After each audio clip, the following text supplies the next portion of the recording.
We're live, and welcome. Welcome, everyone. Thanks for joining us here as part of the Buckminster Fuller Institute Design Science Lab. We are here at the salon today, making the invisible visible. And we are delighted to be joined by Amanda Joy Ravenhill, by Roxi, and by Tyler Hansen today. I'm going to pass it over to Amanda. And thank you so much for creating this space and this series of events so that we can all connect together. Thank you all. Thanks for joining. I'm Amanda Joy, and here we are at the beginning of the Design Science decade. We've created this Design Science Studio, partnership between Buckminster Fuller Institute and habRitual, and the idea is to create art and really culture in order to kind of lay the bed for the Design Science decade. My favorite cognitive bias is one called the availability cascade. And it says that that which we have available to us, kind of the examples in front of us, and the more that is a collective and shared vision, the more that will cascade into becoming reality and becoming our future. And so here we are with the Design Science Decade, telling stories about this next coming 10 years leading up to the achievement of the UN Sustainable Development Goals. How can we achieve those goals in a way that enables all these cascading benefits instead of what has happened in the past, often with trying to do good, in which we have unintended consequences that sometimes do more harm in the process. So thinking in systems, thinking in a way that Buckminster Fuller called comprehensive anticipatory design science, thinking from a whole, anticipating the future, designing for a world that works for all, through looking at science and ecology and really the principles of nature as design inspiration. So we have 5 two-year phases of the Design Science Decade articulated on this next slide here. And this is really meant to be not a prescription of the future, but rather, is that coming up? Can we get next slide?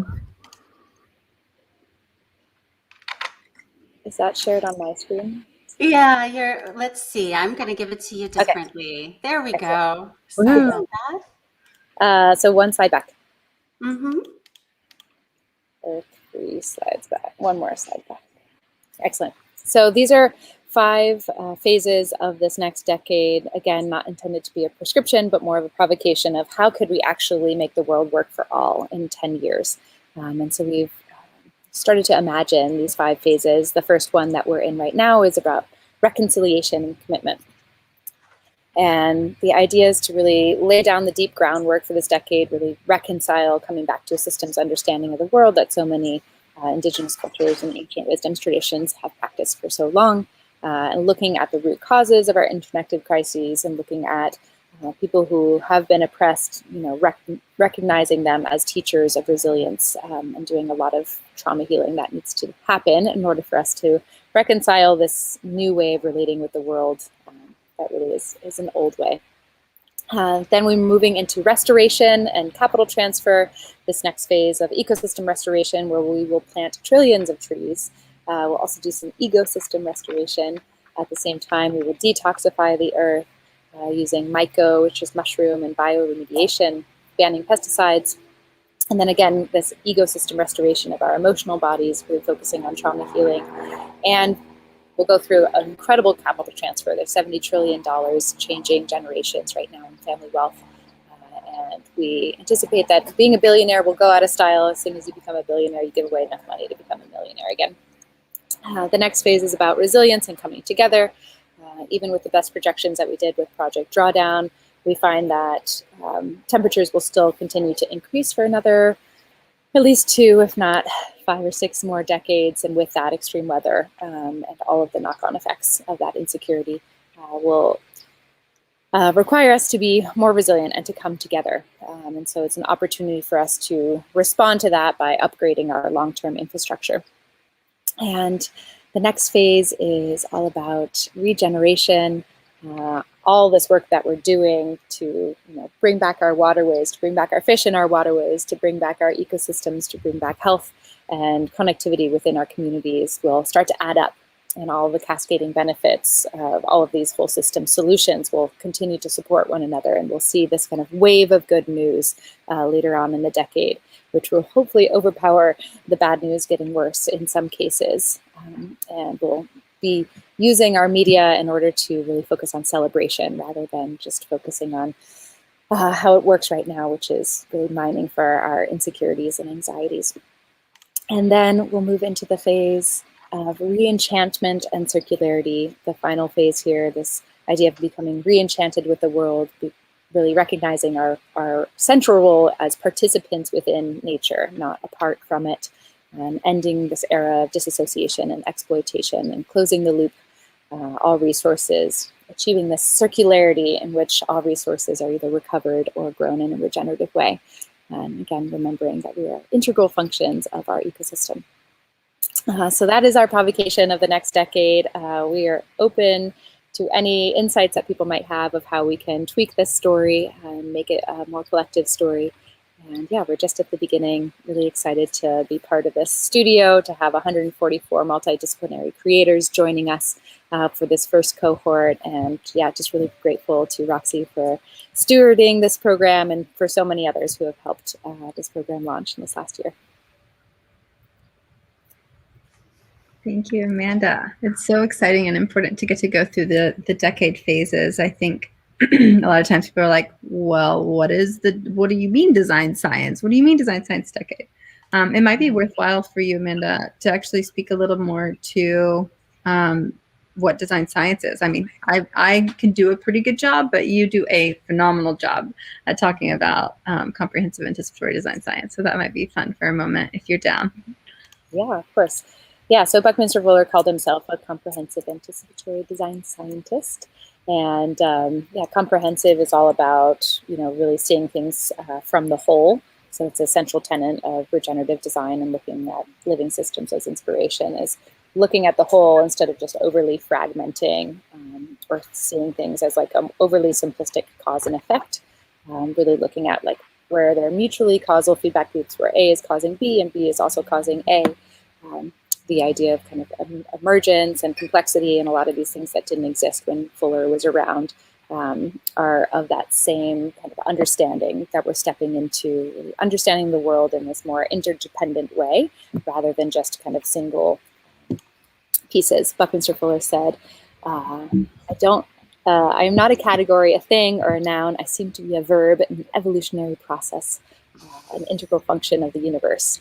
And I think that really sums up kind of the comprehensive piece. And then anticipatory is like looking at factors and forces that are coming down the pike and really trying to plan for what's coming. I think a lot of design kind of looks at what was or what is, and comprehensive anticipatory design science is really about looking into the future and anticipating that we are, potential trim tabs. We have this like unique advantage. Each one of us has an essence that we can add, and we can, stick out our foot in the right direction and change everything, like the butterfly effect.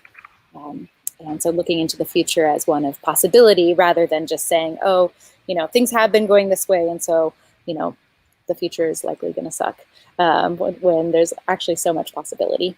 And then design science is this blend of kind of being, an outward designer and having intention, but also looking at science and looking at ecology and really realizing that we're, again, integral functions of a larger system, and always kind of questioning the model from which we're designing. So Buckminster Fuller's one of his more famous quotes is, you can't change things by fighting the existing reality, because, you're actually just playing in that same paradigm still and reinforcing it often.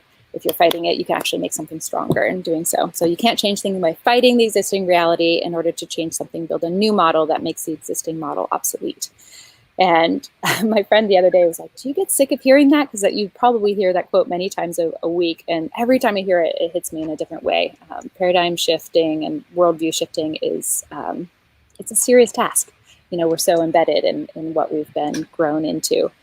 So inspire, I invite everyone to just shake it up as much as you can. And I think that's what we're doing with so many of the artists, like seeing things from a fresh perspective. And as Bayo Akomolafe says, being fugitives of the kind of old way of knowing the world. So it's kind of a combination of being fugitives and really shaking it up learning and seeking that uncomfortable edge of learning and unlearning, while also being kind of overt designers, and the balance of those two things.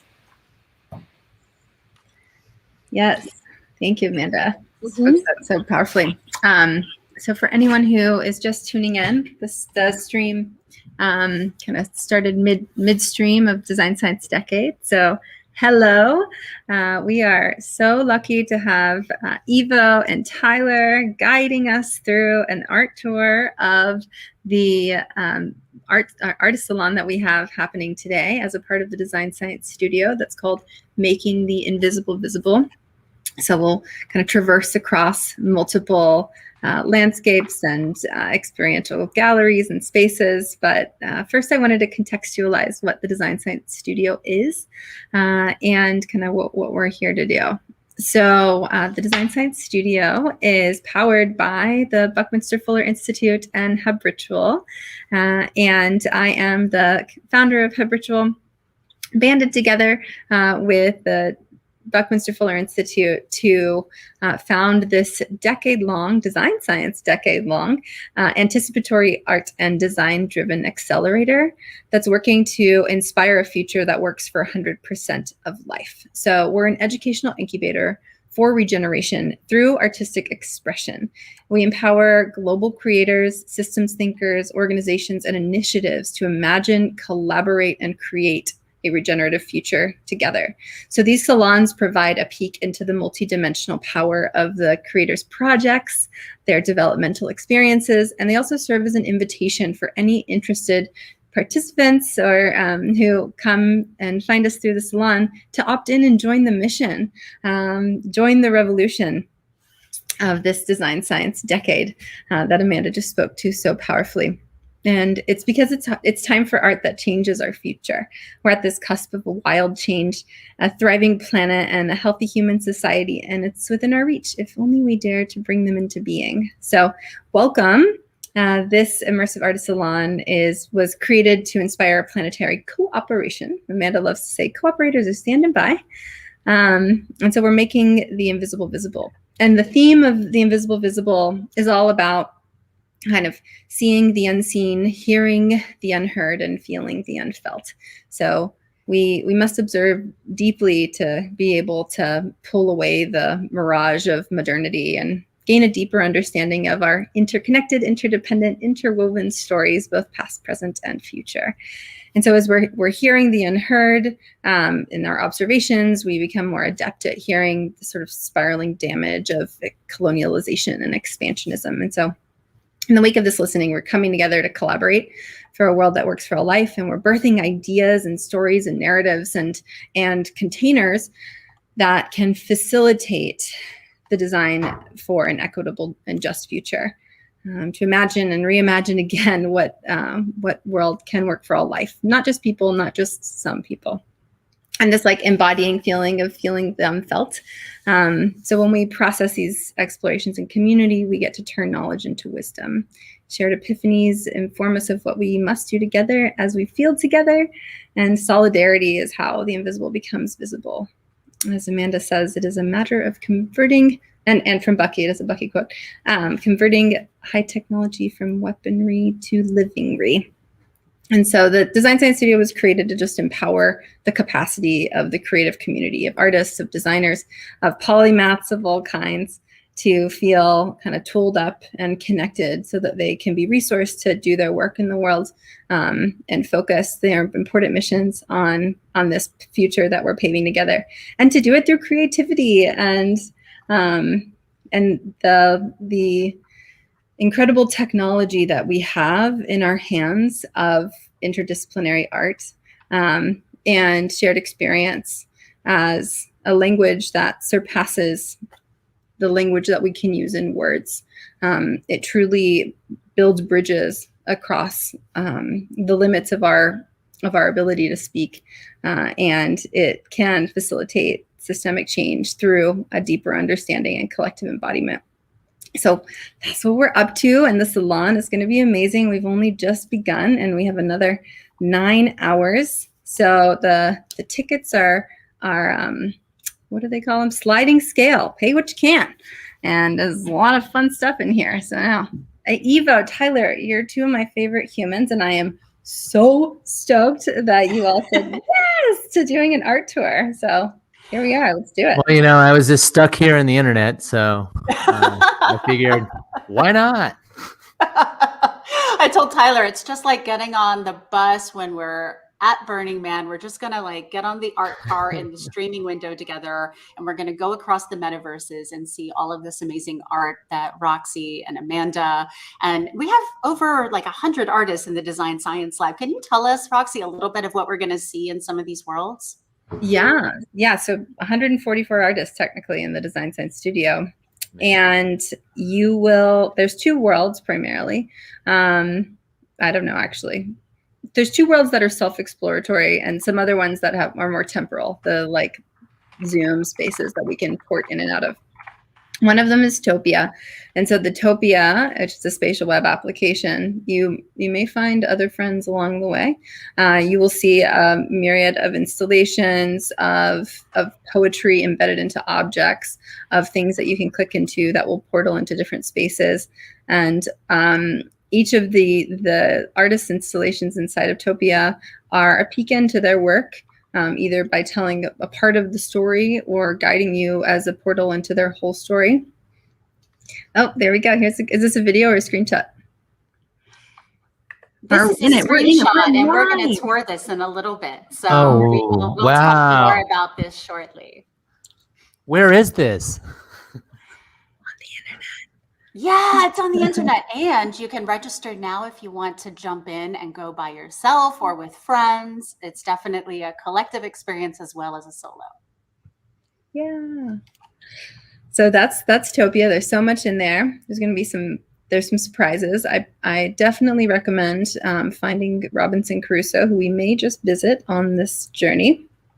And also the Vision Train. If you find the Vision Train, you will see artists painting live. So you can also pop into the Vision Train, which we'll talk about a little later. But there's so many corners. It is the biggest possible Topia map that we could have.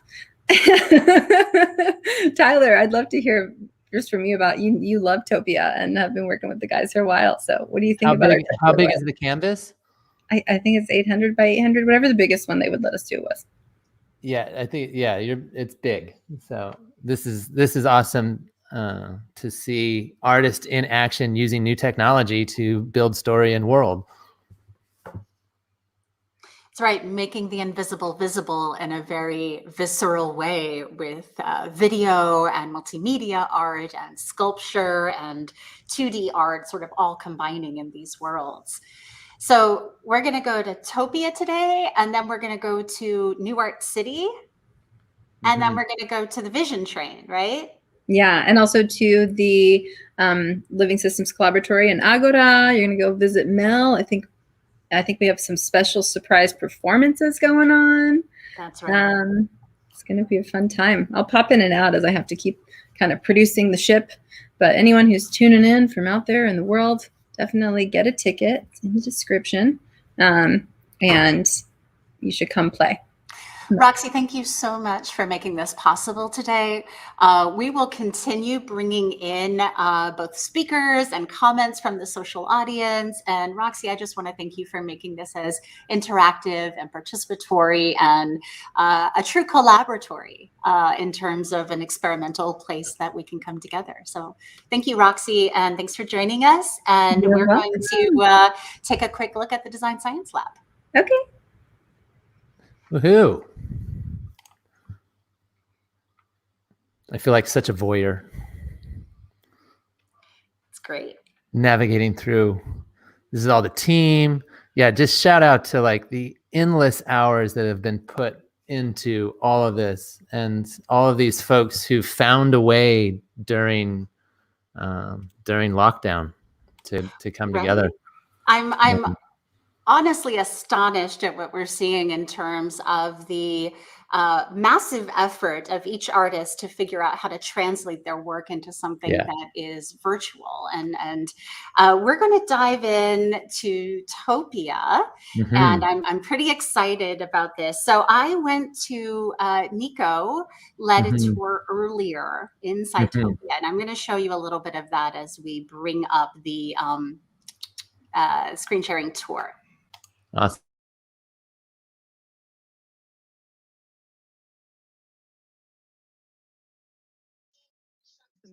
You're in some otherworldly land. Power of communication. Extensive use of words, like lengthy codes in computation, is an indication of imperfection. Animals and birds use fewer words to communicate than humans, and trees communicate without the help of words. A socially connected world must clean its byproduct of word pollution. Humanity must listen to the silence of the trees. Interact with people with both video and audio inside. Right. So if you look, this is a screen share, and I am also in the little video window at the top there. So we're inside Topia right now. This is live, and we get to go wherever we want. And I saw some of the art here earlier. You can see that we're kind of at this new art city. I am this little character. And for those of you who haven't used Topia before, you basically walk around like a little character, and you get to choose. Like, there's a person over here, so I might try and roll up on them if they're there. They're sitting down and working on there.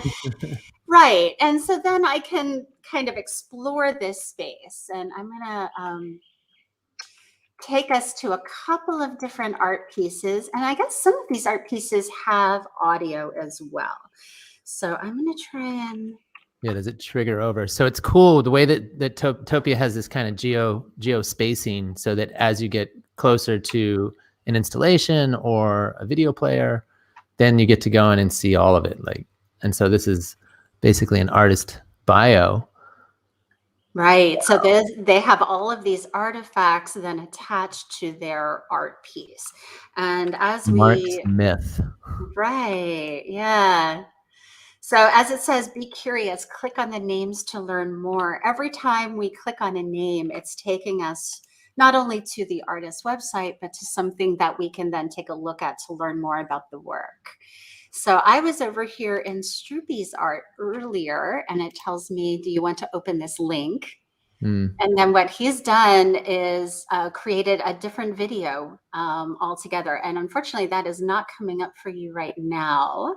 I'd open in a new tab. It does. It opens a whole new tab. So yeah, we can do some screen sharing around that. But what I want you to see is mostly the sort of interactive experience of being in some of these art pieces. So Stroopy's, for example, is much more of a sculptural work. I love how they got the space. Yeah, zoom in on that.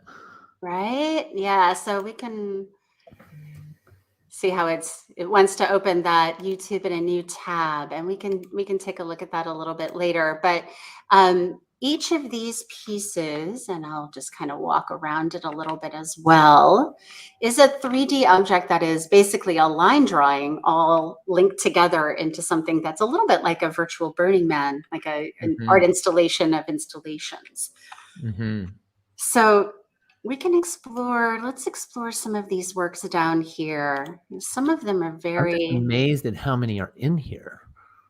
Right. Well, Nico has been doing a fantastic job of curating works, right? So some of them are in the window itself, like what we're seeing there. Yep. Some of them are more works that are related to other portfolio works. For example, in this case, sustainable fashion line that Melissa's been developing. So each of these is sort of a sample of the portfolio of work that the artist is creating. And I'm going to zoom out a little bit so we can see this world, because you see how we're only seeing a small portion right now. Roxy was right. It's huge. It is absolutely huge. You can spend hours in here. It's so cool that like we really are at this place where we can do a virtual like a virtual gallery in a way that you can, on your own, you can go running around, or like with a group of people And it is fun. It's such a novel experience if you haven't done anything like this before, to go running around. I've hosted a few worlds in here, and people are like, wow, I feel like I actually just went to a festival. You know? Right?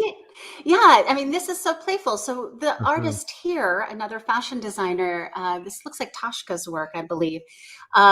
So she has created a sort of a convertible fashion line that where pieces become multiple things. Again, thinking about sustainable fashion in new ways.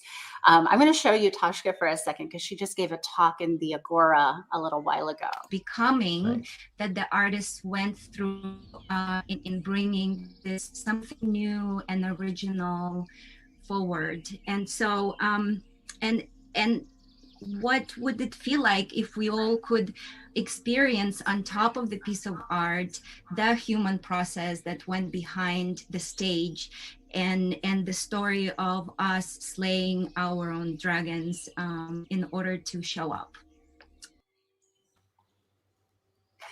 So slaying our dragons in order to show up. I love working with these artists. It has been such an amazing opportunity to think through how other designers work, and then to be in a collaboration where we're meeting every week. Been meeting together since September now. So Wow. I got to say, I've been just amazed at what some of these artists are creating. Let's walk up here. What a gift too, to be able to have been collaborating, not just with like folks that you used to know, or that, you know, old friends, like all these new friends from all over the world. Exactly. So the glass bead game, it looks like it wants me to bring up another URL again. Can you zoom in? Yeah. Let's see. I don't think the glass bead game is going to pop up, but It's its own portal. It's its own game. right. It's basically taking you to, if you know the book, The Glass Bead Game, there is a digital version of that. So these are really exciting. Some of them are very interactive. Some of them are performance spaces or are more like game spaces. I have no idea what this is up here, so I'm going to check it out. Yeah. real What is quick. this? What is this thing? I'm going to zoom in. I love this design, and it's like, I think it said something of it was a Bauhaus reference. Yeah, virtual Virtual Bauhaus Bauhaus Museum. And then if you want to go and be live in that Bauhaus Museum, you can do that. That's awesome. Yeah, I love this. I love it sitting here in the way when that clicks out to the website. Yeah. Yeah, I just love the way that, like, especially with see the forest for the buildings. Yeah, I want to get a little closer because it is like a maze, the way the avatar is kind of going in and out of these spaces. Yeah. And it's interesting, like here we have links to books and visual art pieces. Some of these are 2D art that then link over to the portfolios of the artists. There is a design science studio shop, by the way, for those of you who are curious about all of these things and how they fit together. It is at marketplace.bfi.org. So some of these artists are then selling unique works with the Buckminster Fuller Institute. For example, Amanda Sage, who we'll see a little bit later. Yeah, and so talk a little bit about that. How does that connect? Like, so how is that part of the Design Science Studio? This is a way to support artists and their work, as well as allow them to be part of the studio, to be collaborating. Right. So Amanda Sage, for example, who we'll see later in the Vision Train, has been leading regular visionary art experiences with many artists now for many months over streaming, mostly painting live on Zoom. So that translated into a whole new body of work as well. So Amanda obviously has a 20-year background as a fine arts painter, but now also has this collaborative effort that can become new shows or new museum exhibits down the line. Right.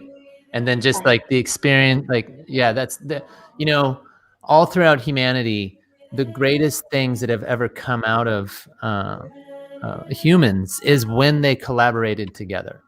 And when you think of just like the old school, the iconic, legends with Michelangelo and Leonardo da Vinci. Those two were in the same school together, competing. I don't And know if you saw that, but some of our other collaboratory folks just popped on in during the right, Topia side of the art tour. So totally. I feel like we're constantly helping each other refine new work. So Hannah, who we just saw, leads an amazing nonprofit organization, and she works with other sustainability leaders. And then we can all refine each other's work to say, okay, how do we create a benefit concert for all of our artists to do something together as a fundraiser? Was that Hannah Apricot? Yeah. Oh yes. What a true warriors. She has been doing the work for so long. We're waving hi to you from the tour. Welcome, and thanks for all of your amazing art efforts. We're looking at you from the stream right now. Wonderful. Enjoy Topia and enjoy the magic that's here. Yeah, we're gonna go explore a little bit more. Have a great day, like y'all. what is this pom-pom? 3D Yes, staircase pom-pom. Lessons from a Tree by Umar, and I'm going to pronounce this name wrong, Umar Zia. I think I've pronounced that very wrong, so I want to apologize in advance. So this is a tree that also has an audio installation. When new knowledge is revealed to them about that thing. A tremendously volatile state of human emotions suggests that they know very little about things. On the other hand, trees reveal no emotions at all. It is only logical to deduce that knowledge of the trees is grand. Knowledge of the trees is grand. So this is all lessons from a tree, and it's as if the tree is speaking. And the piece that we just walked through after that, which is the temple here, also has audio clips which are designed for meditation and all sorts of things. So when we're over here, we hear, I believe Ganga did this installation. Oh, So wow. you hear this sort of meditative piece, and then you can walk into this nest. Oh, awesome. So yeah, I love that that's where Faith left herself to work. Totally. I Right? love how it is actually like that. If once you're in here and you're really doing something, then, spending days on end. Wow. That's amazing. I love the ability to import the illustrations. In the very beginning of Topia, it was just kind of a handful of iconography of elements, and now, yeah, they have really they've really seized the day here. Right. So we have the Alchemy Center. It looks like up here is the Vision Train group. So some folks are here, even while they might be in Zoom painting live. Right. Well, you say too, like, what is the Vision Train? Like, that is such a great name. Yeah, such a I great believe title. this was Amanda Sage who developed it. This is something she's been doing. And hi, y'all. We're on the live stream right now, so we just wanted to see what you're doing here. And it looks like our painters are painting live, but in Topia as well as in the Zoom room. So hi, y'all. Great to see you. Hey, how you doing, Evo? Yeah, are you painting as part of the Vision Train today? Yeah, I am. Yeah, Lauren's here as well. Keith too. Yeah, and Samael as well. Yeah, we're all here just jamming out. We're on the second cadre of individuals that are joining in at the moment. So I've got the Vision Train on in the background while we're painting. So actually, we're in two worlds at once right now. But it's nice to be a bit of a bridge between both of these amazing movements and projects.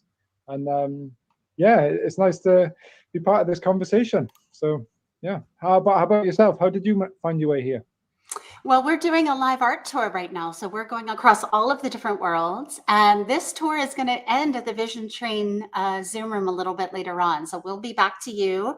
And we are going to come in via Zoom at the end of the day. So thanks for showing us a little bit more of what you're up to. And I'm super curious, how long have y'all been painting together now? Well, 10 months. I think is how long it's been going on for, since last March. 10 yeah. months. Yeah, what an amazing lifeline it's been. There's been so much comfort had from such a caring community of people that just are there to listen and to give tips and inspire and help jog us out of our creative slumps. It's been an absolute lifeline during all of this chaos that we've had this year. So yeah, hop on anytime. It's awesome. Thank you so much for sharing, Joe. I really appreciate that. We're going to wander on, but we'll see you a little bit later on the Vision Train. This one. Bye. Bye. Wow, you hear that all the time with wherever folks were able to find community. You know, it true, like they speak of it as a lifeline, you know. But it really makes me sad for knowing how many people were not able to find anyone, you know. Right. And so because that's the majority, that's the masses, and that's why we need to continue doing all of this. Dill, I don't know if you just saw what happened, but it basically wanted to take me to a new Zoom when I went into Robinson Crusoe. Right. Because what it is doing, and you know what, I don't want to do that right now. So I'm going to make it stop. But basically, some of these installations seem to be attached to specific spaces. And that's an interesting play to kind of link them to Zoom rooms. I believe there are some interactive elements here as well. Yeah, this is another, like a hack, the Zoom hack and the tours, and doing Zoom worlds within Zoom worlds has, yeah, it's art will survive. That's what I always keep saying. Like art will always find a way.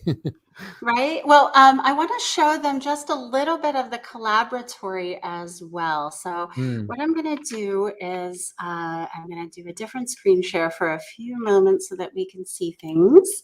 Yeah. And do we have, I think we might have a trailer for Robinson Crusoe as well. I'm going to look for that. Which one will it be? Yeah.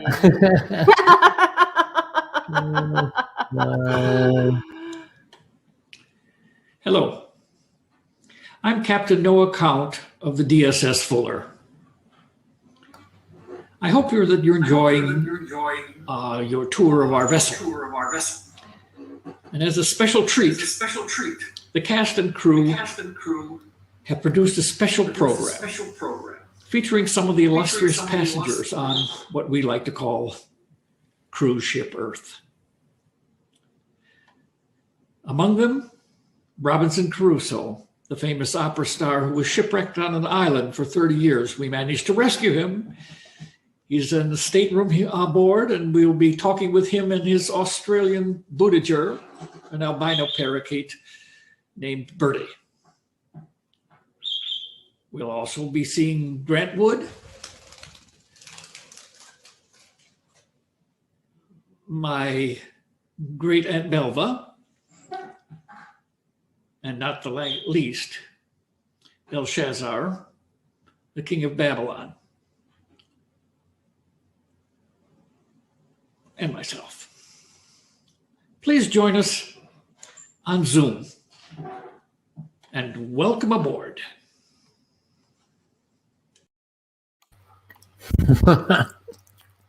Pretty wild, right? Well, I want to go. Tell me more.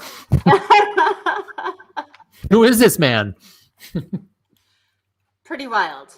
Pretty wild. All right. So I know you're seeing now what is in the Zoom, and I wanted to show you just a little bit of what they're doing over there. So what we're going to see. So right now we have Carla giving a talk, and I wanted to give them just a little bit of a sample of what's happening in the Agora, because this is going to be going on all day. This is a whole separate Zoom section for those who are design leaders from around the world who've been working with Roxi and BFI since the beginning of the year.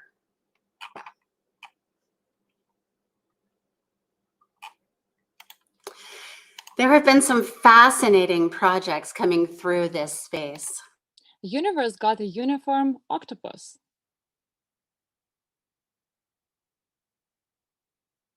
On the mission to hack a logical world, universe jumped straight to blood vessels. Oh no, octopus hands got stuck inside a human head. Ouch, hello headache, vomiting migraines. The dark times came, human vomit rain, and plants dying day by day. Universe felt like trying the easier way, hacking human minds for YouTube and modern shamans, yay! While the human mind kept sleeping, electronic music kept repeating. Hello, body woke to music noise. Come on, cells, hurry up, transform. So the morning came, tsunami of ideas inside the human brain. Symbiosis was completed, universe succeeded. So that's just All right. So we are going to be joined by some amazing artists, right? So that's the Agora. That's what's happening in Zoom right now. And they've been giving presentations all day. There's some fascinating things happening there. And now we are going to be joined by a few other folks who are coming in from our partners who are also bringing together some of the projects related to New Art City. So I'm going to add a few of our friends here from the stream. So joining us besides Roxi, we have Sammy. Wait, I know her. Wait, who are these people?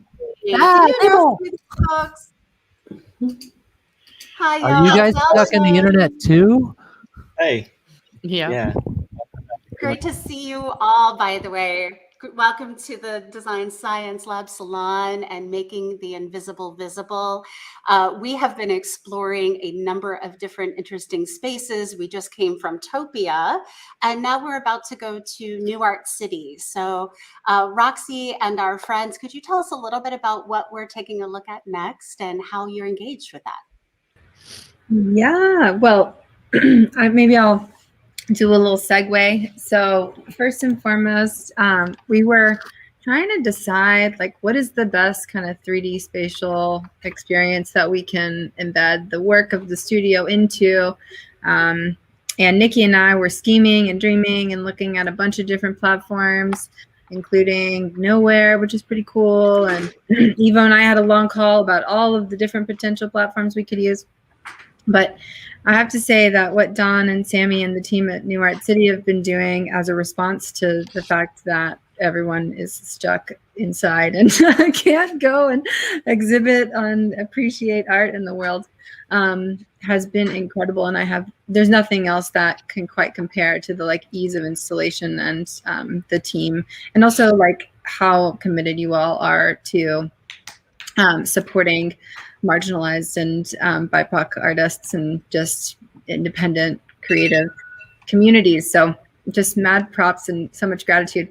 So the kind of the arc of this little time wanted to really, one, like huge gratitude to Gray Area, one of the core partners for Design Science Studio, longtime collaborator. Similar to Nikki's story, I just like showed up at Gray Area 9 years ago and didn't go away. So now we do all kinds of things together. It's great. But they're amazing and incredible. And helped to do all the exhibition design. I was her pawn, and she taught me how to do some stuff, and I learned how to build a bit in New Art City, and we're gonna keep building together. But first wanted to give the floor to the New Art City team just to get to share about what they've been creating and why, and yeah, just more so we can amplify you all in the world. So thanks. Yeah, sure. Thanks for joining us. Yeah, so Sammy and I are here from the New Art City team, and yeah, we've been working on this project since about March of 2020 as a fast reaction to not having physical spaces to show anymore.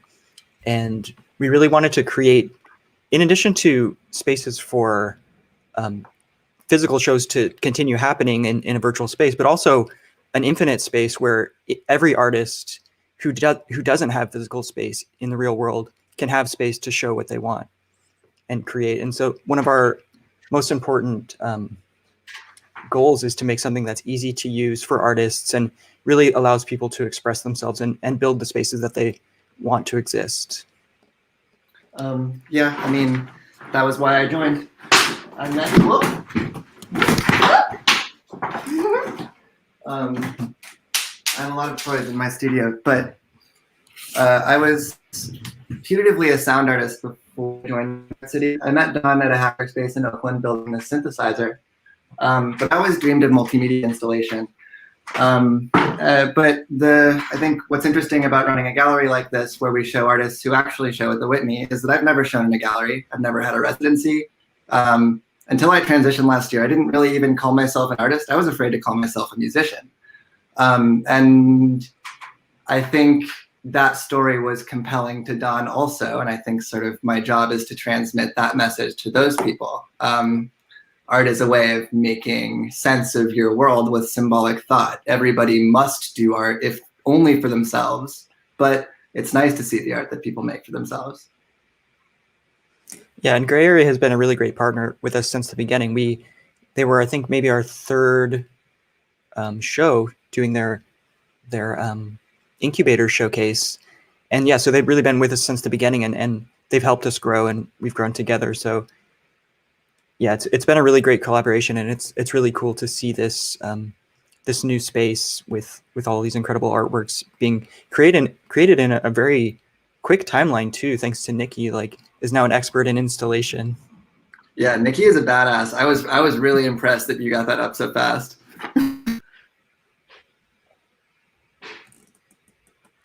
Oh, you're muted. You're on mute.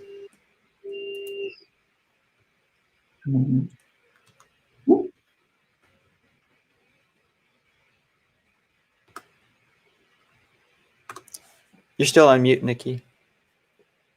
Aha, that's why no one could hear me. Okay, cool. Thanks, Don. All right. Are you guys going to control the tour? I'm not sure whose screen is sharing. Whoever's screen is sharing should go ahead and control the That tour. is mine, and I will definitely talk through a little bit of this. But Nikki, I would love for you to tell us a little bit about how this came together and some of the hard work that the various artists have brought into this work. Yeah, so it came together because I've been working with Don on New Art City projects quite a lot. And I think you might want to refresh because a lot of things aren't loading. You might want to reload your screen. Or I can share the tour as well because I have it all already. I'm like a pro. Yeah, and actually, just FYI, everyone, there's quite a lot in here, probably too many pieces for one room. But I was just really enthusiastic about the structure that we got from one of the artists called Sticky Structures, and wanted to put everything in there. So when we do our show in March, we'll probably have at least 2 rooms because there's just so much work. But I just felt like it should all live under this wild kind of dome that we have, amorphous dome. And so that's the structure you're seeing around you, like the wall. The walls is actually a piece, and it was the first piece that was submitted, I think, or the second, and it inspired me. So I was like, let's just use this as the walls. Nikki, and then I do made. You want to screen share instead, since it's not loading as well for you? Yeah, I can do the screen share. Yeah, we practiced that before. Here, let me do it. Okay, share screen. Yeah, this piece as an architecture is really amazing as like a speculative future piece. It's really beautiful. Mm-hmm. All right. Yeah, so I was just so enthusiastic about this architecture that I wanted to use it. And I then put in the daisies on the ground just because I'm super into that. I made a game called Emoji VR. I was like, I just want to lie down and take a nap.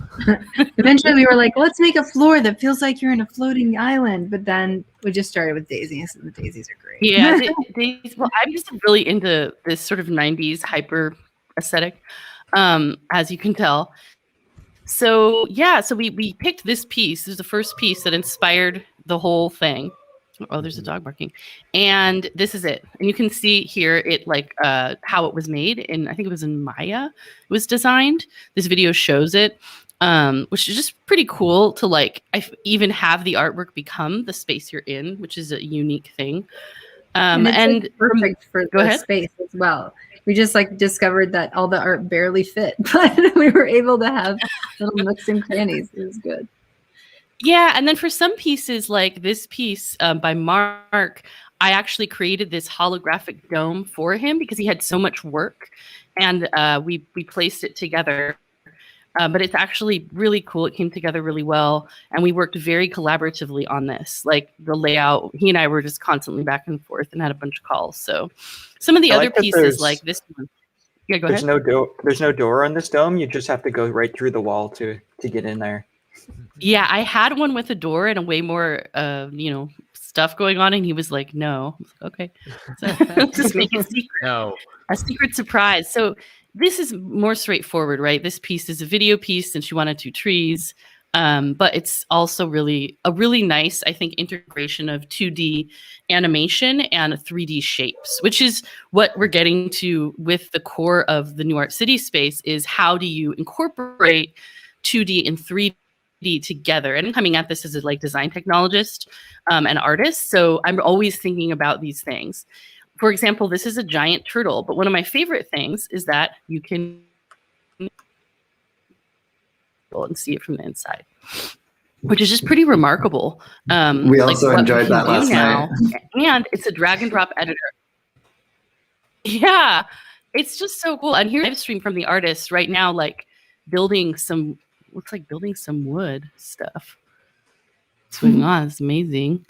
I love that he's live streaming this right now. I know. So he's in the woods. So in a way, this portal, that someone said earlier, this gentleman, this is his name, Mel, said we're on cruise ship Earth. I feel like this is sort of our.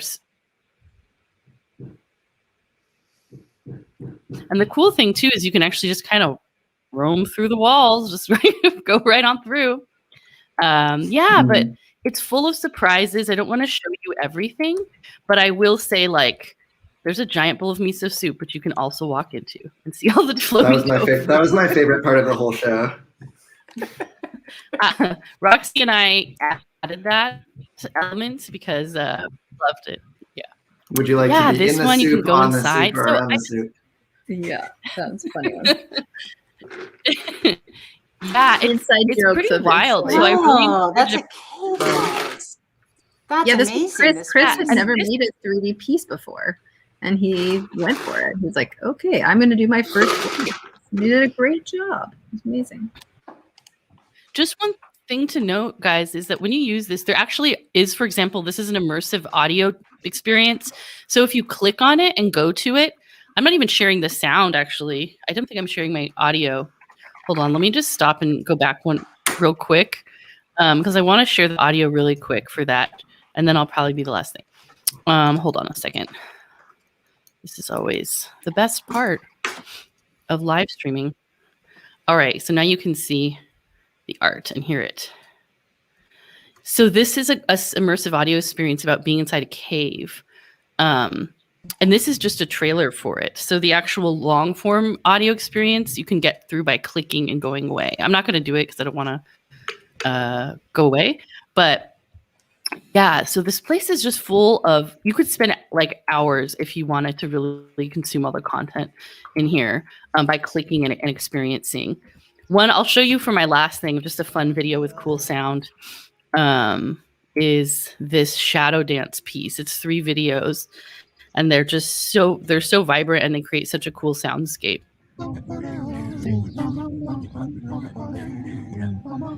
It's all acoustic and vocal. But anyway, and one last. I know I said I'm not doing it. You can go inside these little balls and watch more videos. Wow, so the These are also video, right? Some of these are interactive. Yeah, this is the video inside. It's a performative, what does she call it? Assisted motion group squeezing. So yeah, so it's eco-regulation. So it's all everywhere. And I encourage everyone to play around and walk around. And here's the map that I would like to call out Victoire for making this map, who is another great area team member. Thank you, Victoire. It took her a long time to get the structure on there properly. She's pretty badass. And then my little animated video. There's portals in here too to go over to Topia, which is cool. So you can portal from Topia into here, and then you can portal from here into Topia. And that little sign right there is actually one of Nikki's awesome pieces of art, which I forced her to put her art in here too. I was like, you need to do some of your I'm unattainable. so glad. I want to see Nikki's art a little bit more there. That's great. Yeah, Nikki, go. Oh yeah, unattainable landscape. Show us your Yeah, work. why isn't it? Okay. It's a lot. If it's just this, it's a lot for a browser to manage. It's too much. I acknowledge my own failure in the prototyping process of let me just reload it, of putting like 100 things in a room that should only have like maybe 50 max. So it's my fault, and we will fix it for the final show. But yeah, if it does hang, that's normal. Just refresh. Yeah.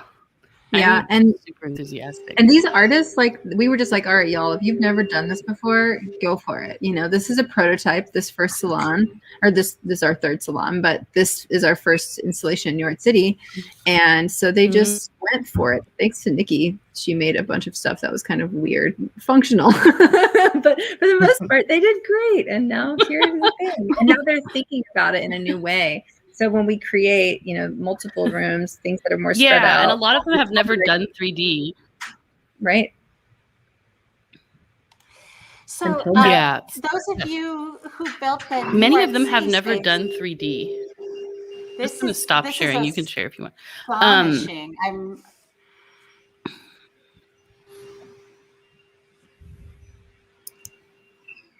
Yeah, so many of the artists have never done 3D, and this was the first time they did it, and with some assistance from me.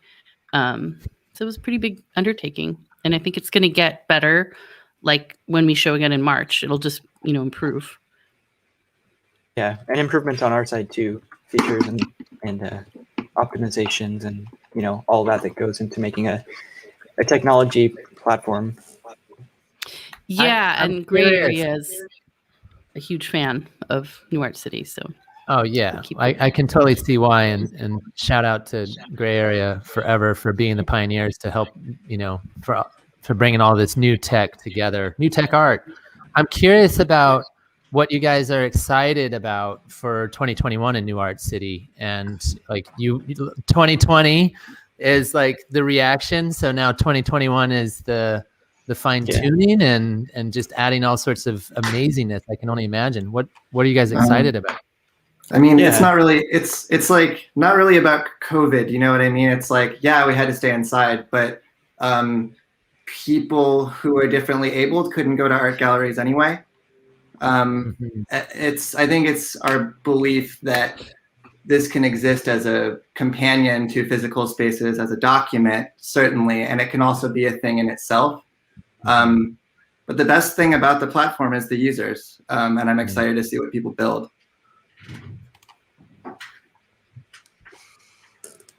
I think for us, the thing that was most exciting about it, about going online in general, was that I was able to work with people all over the world. I've had artists, from different countries, Japan, Europe, all over the place, and students too, taking classes. So I think New Art City allows for cross global, collaboration in a new way, which is exciting. We have probably 10 countries represented in this installation right now. Not uncommon. Format the festival. Flights would have been a lot of money, to fly the folks out. Yeah. So.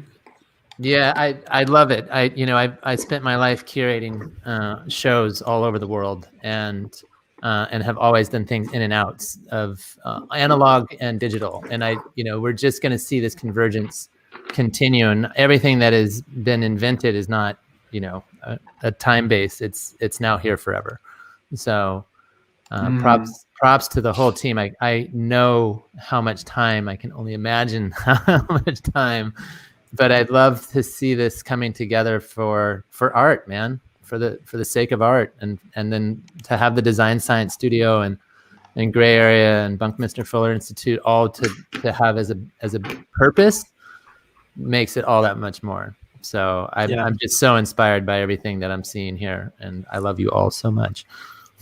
Thanks. Yeah, you'll see a lot of new things in the future from New Art City as well. We publish a lot of shows on our homepage, and our proposal form on our homepage is always open if people want to create new shows.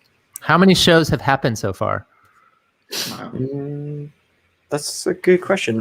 Publicly, I think we've got around 20 or so, but that's kind of the tip of the iceberg. We've got many users creating shows. Like some of them are private, some of them haven't debuted yet. So there's quite a bit in the works. I mean, it's kind of like the iceberg, right? That there are lots of people who have published shows without even telling us that, like, their websites where the URL directs to a New Art City room. You just wouldn't know unless you knew the URL. And it's kind of nice to have all of these little secret virtual worlds like popping up that people own and can administrate themselves.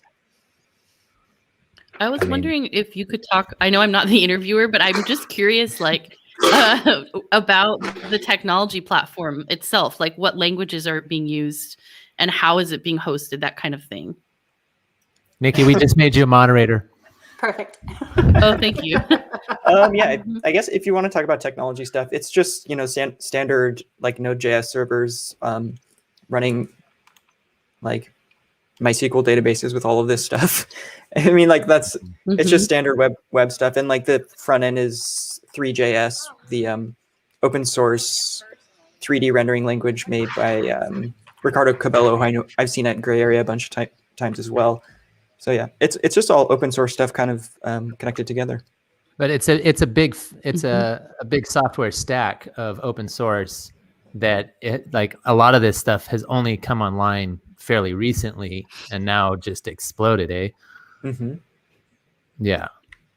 It's insane to be able to do all of this. Right. A lot of these technologies are just kind of coming to maturity now, and like it takes just these ideas and these initiatives to combine things in the right ways to make things like this. What are your guys' biggest limitations right now, as far as like dreaming what you want to do versus like what's capable, what's possible? I don't know, correct me if I'm wrong, Don, but like, I feel like things are coming in their divine timing, that like, since I joined in October, like everything happened when it needed to happen. Yeah, I have an intuition that it's like by being true to our values and following sort of one step in front of the other, that the path sort of remains clear. Right, and prioritizing artists like overall, because in society, artists are the ones who are kind of like undervalued, really, like with our cultural contributions, like don't have the same value as other contributions to society monetarily. So being able to like flip that and like really find ways of sustaining artists and like putting them at the front, and yeah. Mm-hmm. And then are you guys thinking studio is all about too? Yeah, totally. I love that it's artist first, and I love, Sammy, your comment about access and accessibility and how important that is, and like how amazing it is that we can in a virtual world design for that and allow for it. And so right now anybody can go to New Art City's website and sign up and make their own world and be off to the races, correct? There's a proposal process. So if you do want to create a world, submit a proposal via our homepage. Mm-hmm. Because we do have to control the growth sort of right now. We can't just let everybody in right away. Understood. Well, I mean, it's important to know the people who are using the platform really well, and this is a magic time where you get to really know everybody's names. And I don't think we're in any hurry to get out of that. It's like we're not here to make $1 billion, or even like I'm not getting paid. I'm having fun. That's when the best stuff happens. And That's I would amazing, say though. from having used a lot of online 3D software engines, it's the best one I've used, because there was one for 3JS, but it closed down. So it's the most intuitive, best like one. Big I mean, time. SketchUp is good, like the web, but yeah, it's great. So I hope it can become accessible to everyone at some point. When you guys go public or whatever, I don't know, I'm kidding. Silicon Valley. No, but I would like to see it grow because it's great. It's in the same vein as something like Art Vibe is for, AR. It's a similar or kind Canva of is for designing like graphically. It's like I was very, very pleased at how straightforward it was to build. And I was on, although I think Nikki was trying to like give me the world's hardest assignment. She's like, your first installation is these 25 pieces on a squiggly wall. What am I doing? I was like, okay. Learn. It looks good. That's how you learn. no corners. Yeah, definitely no corners. It was rough. It was the hardest part is 3D objects. So I only gave you a mid-level assignment. I did one 3D object, didn't I? Oh, I think you redid it actually. Yeah, well. I might have redone it. That's I was like, just seeing how these like spaces are advancing so fast. I was watching the Product Hunt's Golden Kitty Awards on Thursday, and there are so many tools that allow for you to go from the physical to the digital that are coming online, and there really is. I just keep thinking about it as a renaissance. So you all are absolutely renaissance and pioneers here, and like you're laying the groundwork for the future that's going to be, I can't even imagine. Think about it in 5 years from now, like what we'll be able to do. We're just playing games. Don't give us so much credit. No. Again, there's an amazing book called The History of Play, and in it, the author outlines how most of the advancement of society, humanity, has been because of things that didn't matter at all, and from people coming together and making things that had no purpose other than wow. Oh, this matters a lot. Yeah, but in a different way, because I keep coming back to like the play. There's so much play happening here, and just hearing other artists say how this is like the design science has been a lifesaver, a lifeline, and being able to have a project and a purpose and to be able to connect with other people all over the world. I started streaming media in 1997, and so. It was really, really, really hard. The fact that we could all sit here it's amazing. So back when modems were still measured in bauds. 56K, and like that was a long time ago. So so what you're doing is amazing, and keep making it fun and accessible for everyone. Thank you. Yeah, we haven't even told them about Giacomo. I don't even want to know. Giacomo's our killer feature. That's the one that Mark Andreessen's going to knock on our door for. All right. Amazing. Well, thank you so much. And we have Nico here, though. We haven't actually heard from Nico, another wizard behind the curtain. It's a perfect time too, because we're talking about it's like, yes, the plan is coming together. Yes. He's our Renaissance man. I love Renaissance. I've never heard this word. What? It's one of our words for the studio. Nico can tell you all about it. We need new words. You know what? It's new words for new world. We've been using Renaissance so much because I feel it perfectly synthesizes what we're doing. And I did a bit of research on where the word came to be, and I haven't found anything. So if you know who coined the word Renaissance, actually the earliest reference that I found on the internet, it's a makeup company 5 years ago, but nothing on the modern use. I started reading it maybe about a year ago in some places, and the Renaissance. I now have a task. Sure. Yeah, internet seekers and curious people. But yeah, so I feel there is. It's very fascinating to see, when.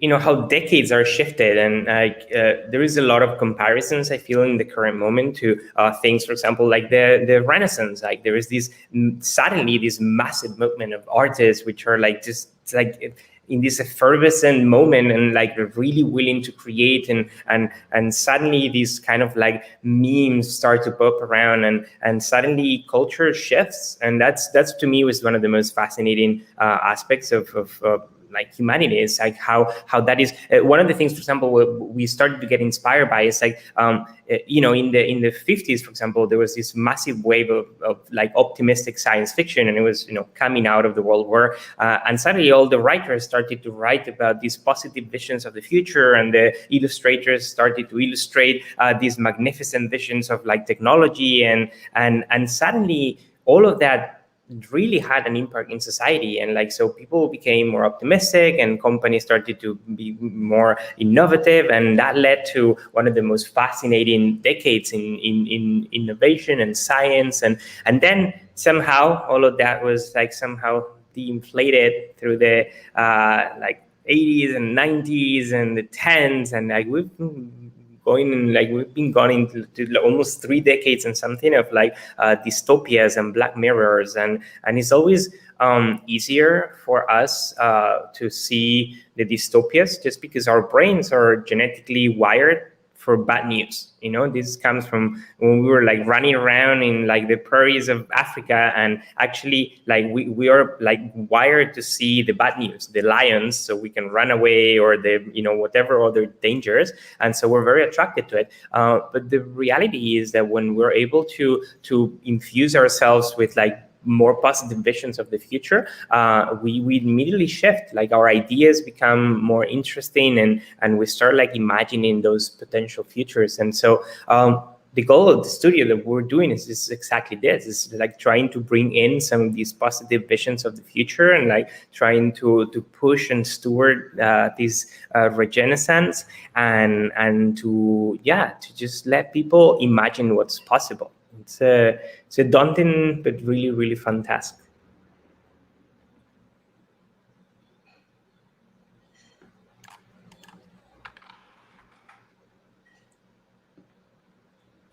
Mic drop. I didn't want to be that serious. I'm like, Tyler vanished, and I was like, where'd Tyler go? It I happened. think about this with you all day, every day, Nico. So I was just trying not to like jump in, because it's all obviously our favorite thing. And we're doing it. Definitely doing it. Building positive visions of the future. But also, like, I don't know. I think there's something about the like tensegrity of being down for you know, leaning in a little bit to going through. The only way out is through. So I think the artists have been taking us on some journeys as they've been taking on the mission. And I think Ada's piece is a really good example of that. You know, like she's just dove in the last 2 weeks and decided to take her immersive journey inspired by the Kogi tribes of Colombia and get into audio engineering to take people on an immersive journey through to kind of help dissolve the ego and move beyond colonialism and kind of deepen in. And so these like positive visions can take many forms. But yeah. Curious, you said dystopia, and I have a whole, like, I do a lot of counter dystopian, but have you guys studied protopia? Well, can we tell you about protopia? Great. We should talk. Oh, Nico, do you want to talk about Orient? I mean, I know it's like kind of under wraps and we haven't really shared much about it, but for sure. Maybe at least share the protopia slide. One slide. I mean, come on, it's so good. Yeah, we have all this. Okay, so a little preview. All of the projects in the Design Science Studio have agreed when they signed up, when they registered, they checked the little box and they said, we will all commit that our work will in some way connect to the mission of making the world work for 100% of life and over the course of the next decade. And then we've done a ton of world building exercises with them, and we are on the cusp of launching a kind of a world build that all the projects are connected to, which is a protopia, in fact, for Regenesis, in fact.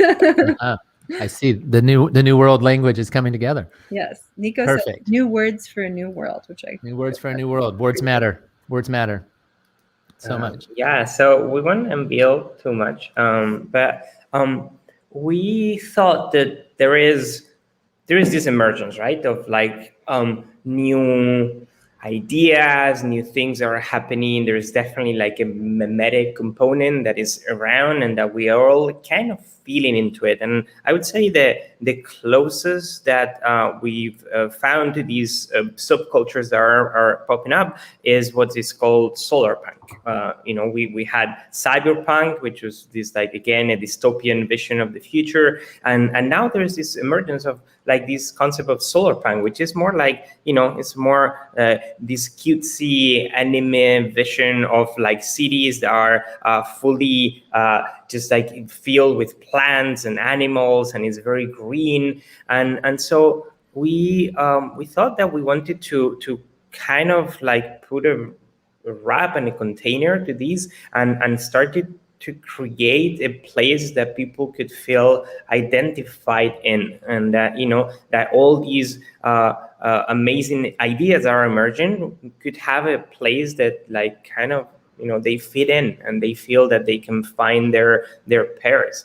And so we're putting together this cohesive narrative that we're going to be launching in a month and a half, and that we hope will live through the entire decade, and in which the idea is that any project that is doing something with like regenerative ideas in mind will be able to fit in. We won't unveil too much, but the concept is circles around a city, a floating city that appears that appeared in 2021 and that appears and disappears and docks next to other cities, and is the perfect epitome of the solar punk city, fully solar power with like new governance systems, incredible ideas filled with art, plants, animals, and where really anything can happen and all these ideas can take place. And so our goal is that all that happens around the Renaissance during this decade has a home, and it can be linked somehow to this narrative. And eventually, who knows, maybe it will turn into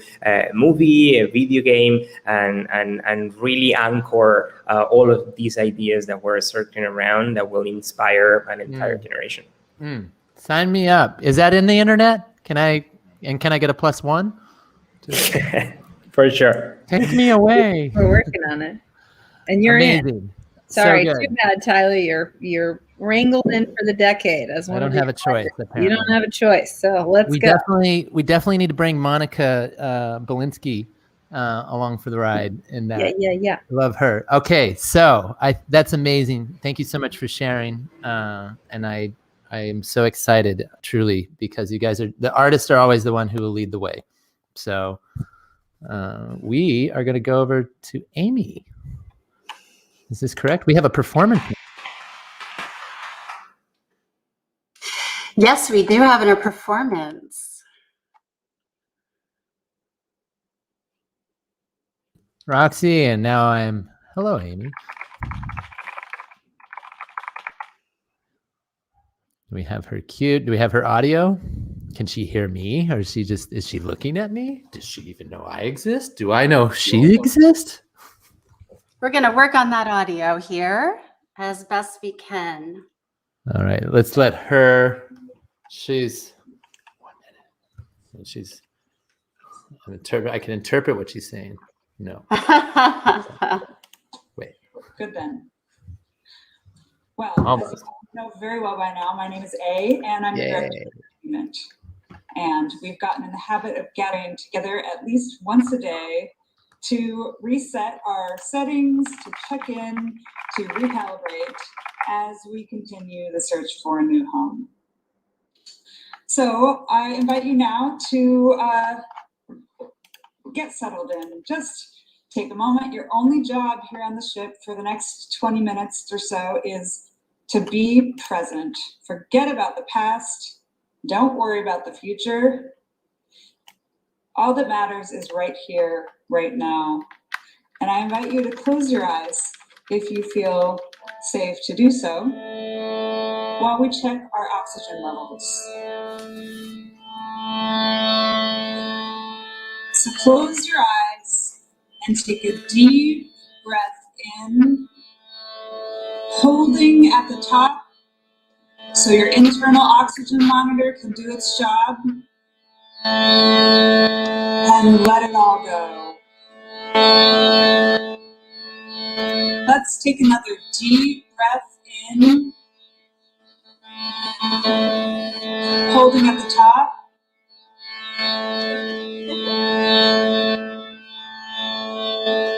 And let it all go. Maybe with a sigh this time.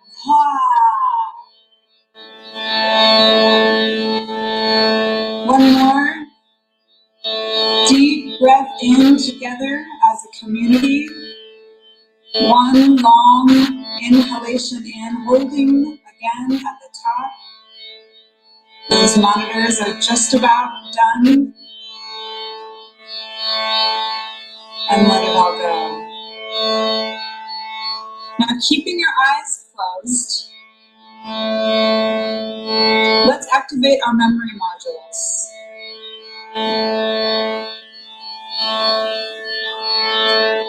I want to call up a memory of a time that we felt truly safe.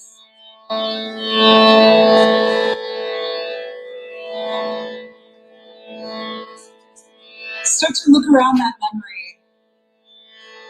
Really call up how it felt to be entirely safe. Maybe just for a moment. But it was real.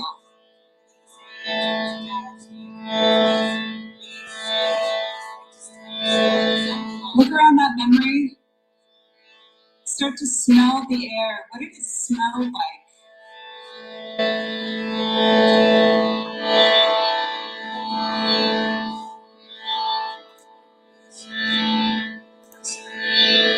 Start to listen to the sounds. What did you hear?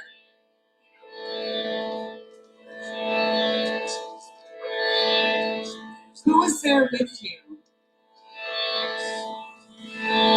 Try to call up their faces, or maybe just what it felt like.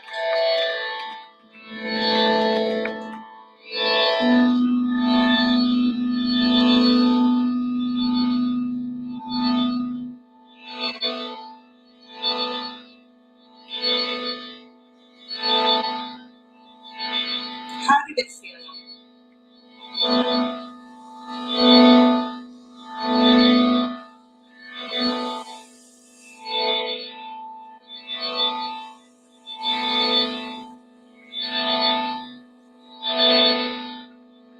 Now start to apply this to our search for a new home. If you can, just extend this memory into the future and start to envision what it will feel like in our new home when we find it.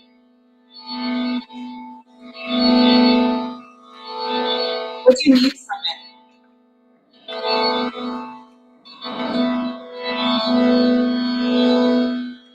How does it feel?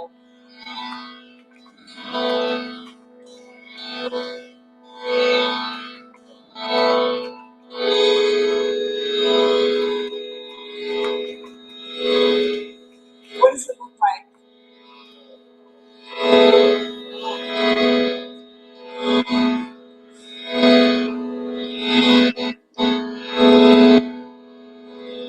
Through our memories and our imagination, we will design the home that we want to live in together.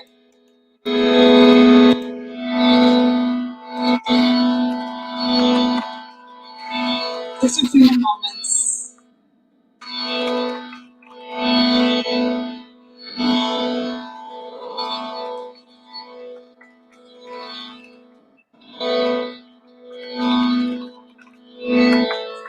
Come back to the present.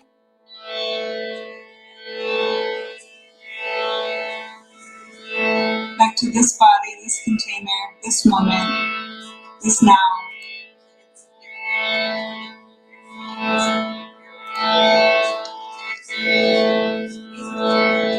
We honor those memories as we step into our collective future.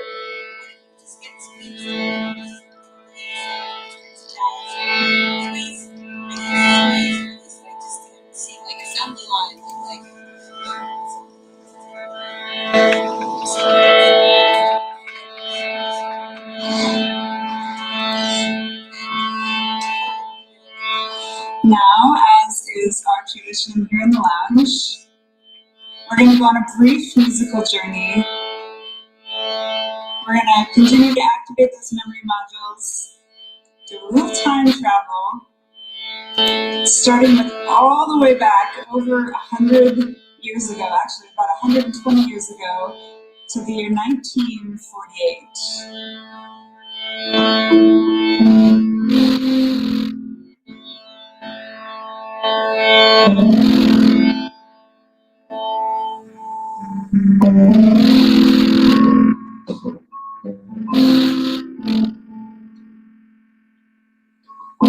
Was a boy, very strange, enchanted boy. So he wandered very far,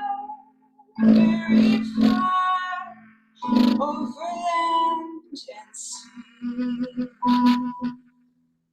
A little shy, sad of eye, and very wise was he.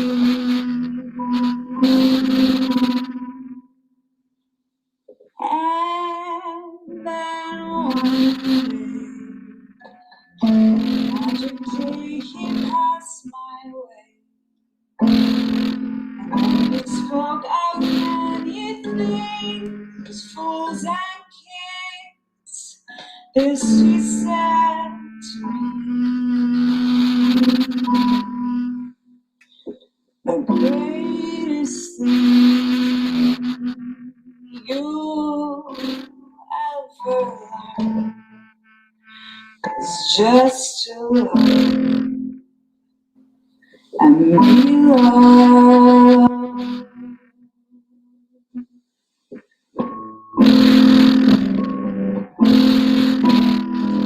Now, the interesting thing about that lyric is that the original version, written a year earlier than Nat King Cole recorded it, written in 1947 by Adam Rez, the original lyric had no deal, no tit for tat, no reciprocity needed. Just the greatest thing you'll ever learn is to love and be loved.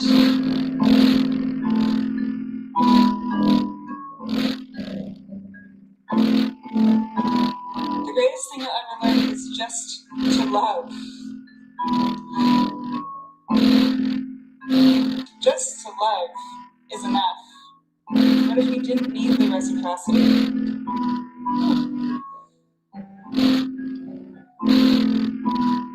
There was a girl, a very strange, enchanted girl.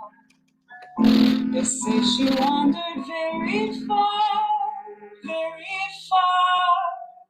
over land and sea. A little shy, sad of eye, and very wise was she. And then one day, the magic day, she passed my way, and then we spoke of many things, fools and kings. This she said to me: the greatest thing you'll ever learn is just to love.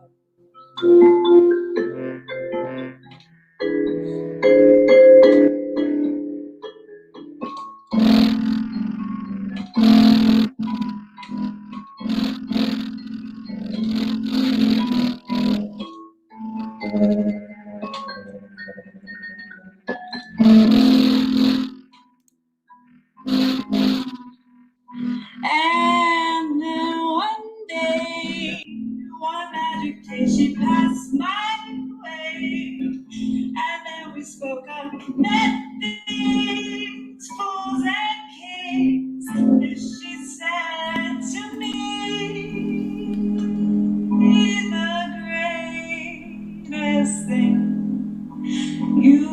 you'll ever learn is just to love, just to love, just to love.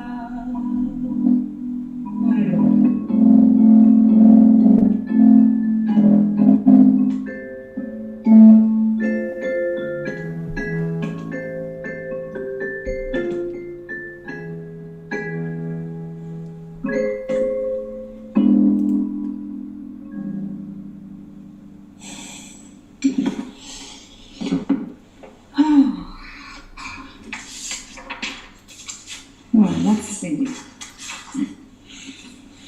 Where else can we go? How about 10 years later, the year 1957, there was a tune called Midnight Sun. This song has always given me the most inspiring visual journey. I encourage you to listen to the lyrics and watch the movie that plays in your imagination.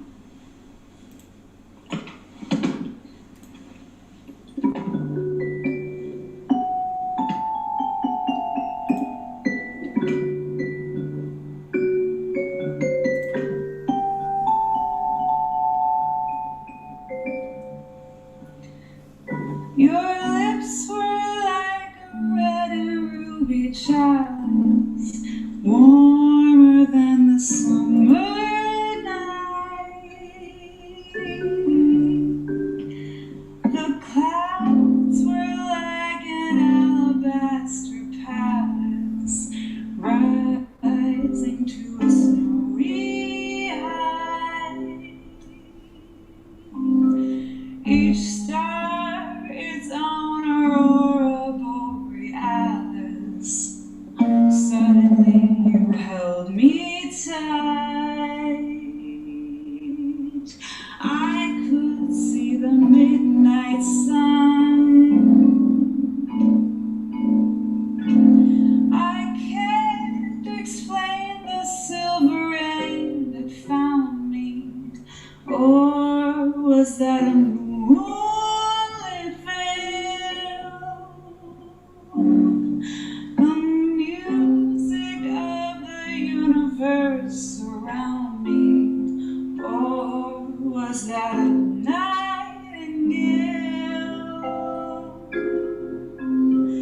And then your arms miraculously found me.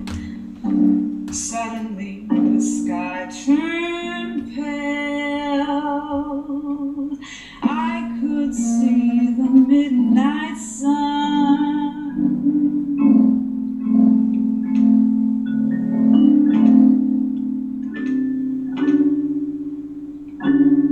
Was there such a night? It's a thrill I still don't quite believe.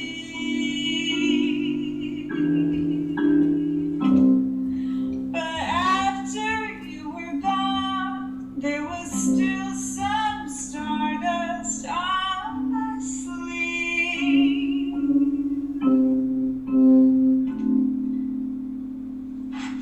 The pain of it may dwindle to an ember, and the stars forget to shine. But we may see the meadow in December.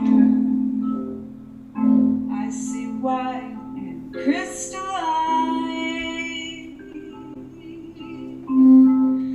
But oh, my darling, always I'll remember when your lips were close to mine, and I saw the midnight sun, the midnight sun, I saw the midnight sun, the midnight sun up above.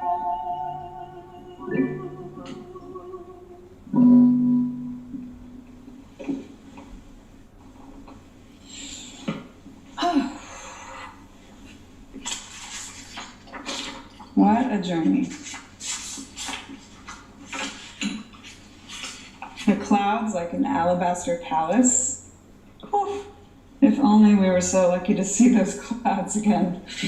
Here we are, parked on the edge of the galaxy, waiting for, designing exactly what we are destined to find. But in the meantime, sure would love to see some clouds right now.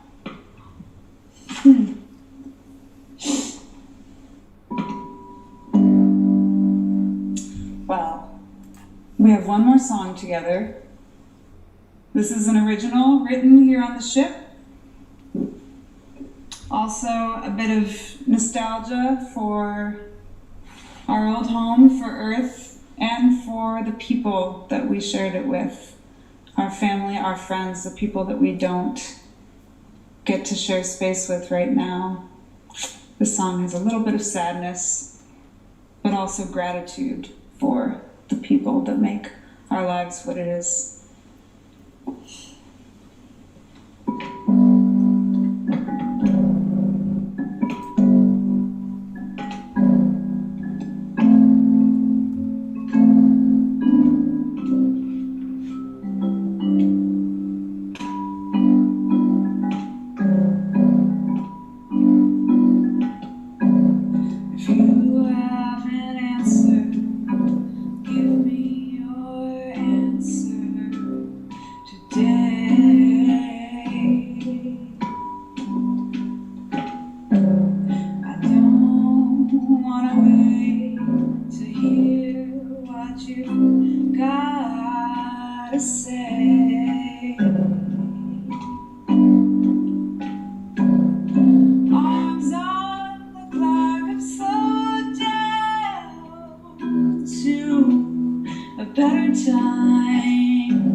Well,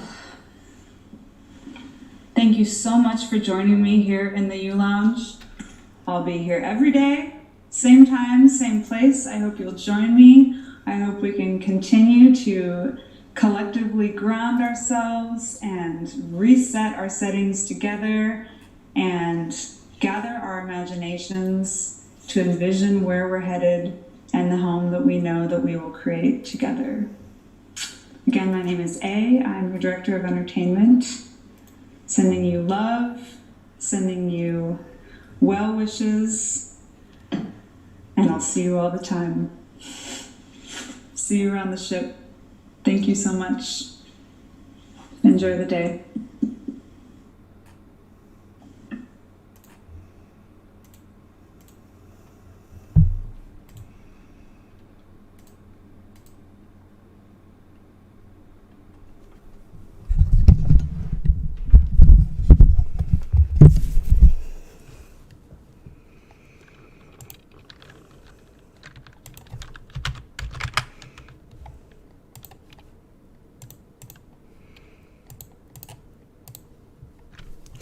Hi, y'all, and welcome back. Let me bring Tyler back. Hi. I was in a lullaby. I know, that was such a relaxing experience. Thank you to A and to the vast ship makers everywhere for bringing us that experience. Amazing. So, I have an echo. Yeah, I'm open on a headphone like I don't want to be. So I'm going to head back to headphones in just a moment, and we will turn off that echo very shortly. But we're also going to screen share to a new room, which was going to be the vision train, which is just getting started. So I want to make sure I have the vision train open, and then we are gonna head over. All right. So I'm gonna poke Charles Michel. So now we're gonna get to see everybody, and we're all together.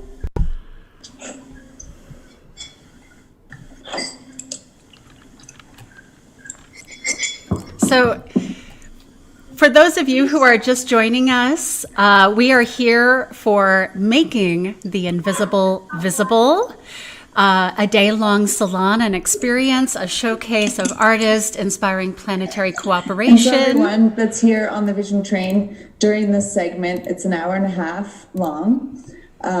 We would ask you to just make sure you keep your microphones on mute, and we will be streaming as well for the first 30 minutes. It'll be streamed to the Vision Train page. It should be streamed also to my page. I'm not 100% sure. Yes. And if you want to share, you're welcome to, but it's kind of just like a teaser for what's going on. That's the intention of these streams. And then the rest happens internally. So it's a little bit like, come on, guys, come play with us, is the intention there of the stream. And and it's a nice packed schedule. They're 5-minute shares and 10-minute shares. And that we'll be recording and streaming just for the first 30 minutes. And if you don't want to possibly be in that stream, you can keep your camera off, but we welcome you to keep it on and painting away, working away on the train, doing whatever you're doing. Nice to have everybody here. And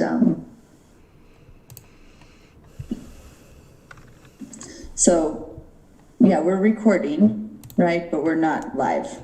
We're not live. Yes, we are. Yes, you are. No, yeah, not yet. We are. Okay. Can you stop it maybe, or do you guys want to stop it? Or should we keep going? Yeah, up till we're ready. Let's start it when it's ready.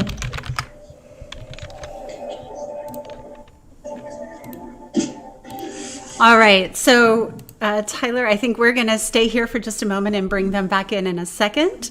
And they are going to be live painting and also having a number of experiences that are going to be joining us, including speakers.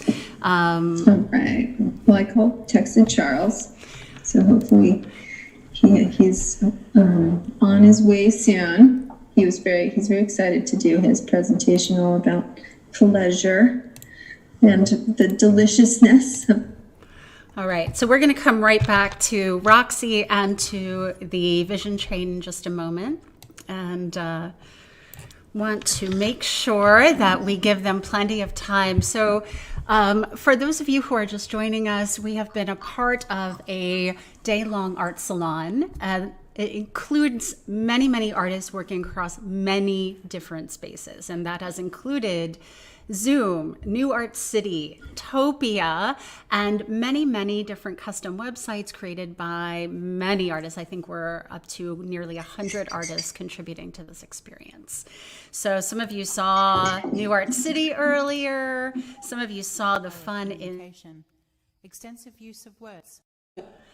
And we are just delighted to figure out how to help you navigate all of these interesting virtual spaces that the artists are creating as part of their design science prototypes. Now, Tyler, you've done a lot of artistic collaboration and prototyping. As you're seeing this sort of work in progress, I'm curious what's coming up for you in terms of discoveries and lessons that you're learning. I mean, we're possibility. That's definitely coming up. So I think that can we do the audio by giving the feedback on me? Yep. Me. I think that really, the idea that great challenges have always pushed humanity into its best self. 2020 was such a strange and unknown time for so many, and all of the people who found each other and started collaborating, and because the internet is at the place where it is, we're really like at Web 3.0, and this convergence of just purpose and the desire for climate justice, social justice, the need to reform everything, and the time for everybody to sit down and really see how broken the world is. And so, the artists are always the ones who lead the way. That's what I've always said. One of my favorite quotes is from Tony Bambata, it is the responsibility of the artist to create the irresistible revolution. And, the emergence of technology and art I don't know what the difference is. To me, art is the umbrella for science, for tech, for creativity, for anything like that, is the truest form of humanity, and is what's gotten us everything from your phone to your toaster. All of it has come and been built on top of folks questioning the world and making a new positive, well, not necessarily always positive, but that's what I'm excited about the Design Science Studio and all of the organizations that are part of this and supporting it, because it builds that protopian future, it builds the better future. And that's what we're so much missing in our world right now, because so much is just fear and uncertainty. And so, hey, look, the solution's already been invented. And yes, it makes money. And yes, it doesn't destroy you. And yes, it's actually good for the planet. And so when artists get a hold of technology and turn it into their own imaginations, that's my sweet spot. That's my favorite spot. And so it's very inspiring. And I can just see in the next 10 years of the possibilities of all these digital spaces and then eventually the return to our analog spaces, and how those two will be married into the future like they never were. And COVID, that is a silver lining of the global pandemic that we've all experienced. So that, and one final thought is it just touches my heart so much to hear people say that this project was a lifeline. And for anybody listening out there who's wondering how you could be a part of something, like, just keep searching, keep reaching out. Like, there is the pathway, and there is so many people who are wanting to connect, and these are the bridges of the future. So I'm excited.